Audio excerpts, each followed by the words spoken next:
भूमिगत राहिले. तुम्हाला माहिती नाही त्यांच्या घरातले लहान थोर तरुण म्हणजे तुरुंगात ठेवली होती सरकारनं.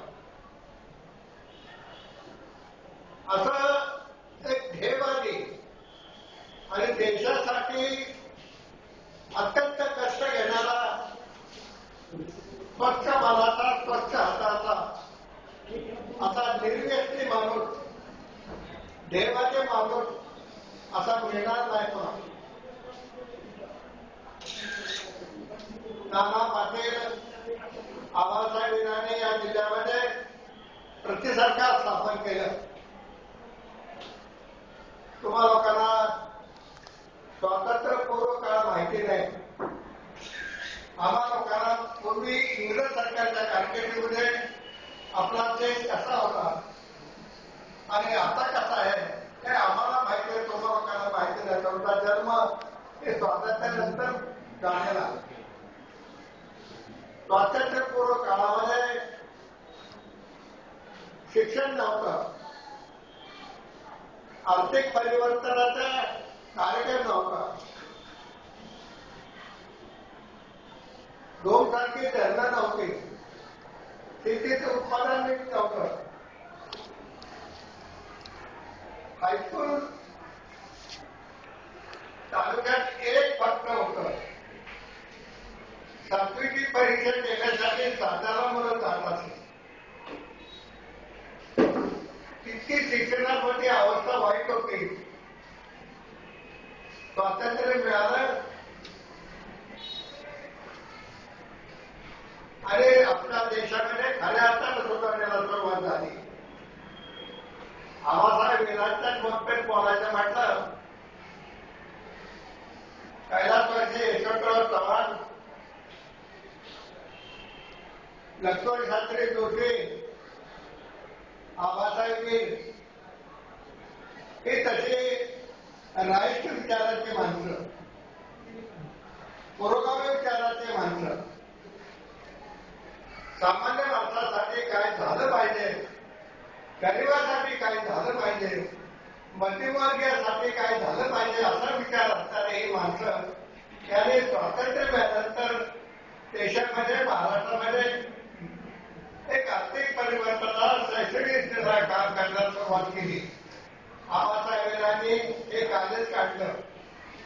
आबासाहेब विरांनी हे धोमचं धरण साहेबांनी त्यांनी सुरू केलं. आबासाहेबांनी हा कारखाना उभा केला. म्हणजे आर्थिक परिवर्तनाचं साधन, शैक्षणिक साधन, शेतीचं उत्पादन चांगलं व्हावं अशा पद्धतीनं एक महत्वाचे प्रकल्प आपल्या तालुक्यामध्ये आम्हाला केले. महाराष्ट्रामध्ये यशवंतराव चव्हाणांच्या पाठीमागं ध्येयवादी तरुणांचा, सुशिक्षित तरुणांचा, प्रामाणिक निष्ठेने काम करणाऱ्या माणसाची एक मोठी फळी आम्हाला महाराष्ट्रात निर्माण केली होती. तुम्हाला सर्वांना माहिती नाही. महाराष्ट्रामध्ये चांगली चांगली तरुण पोरं हुशार एक काळी 75-77 आमदार केले. साहेबांना सांगून फळी उभी केली. त्यातलेच आपले प्रतापराव पवार.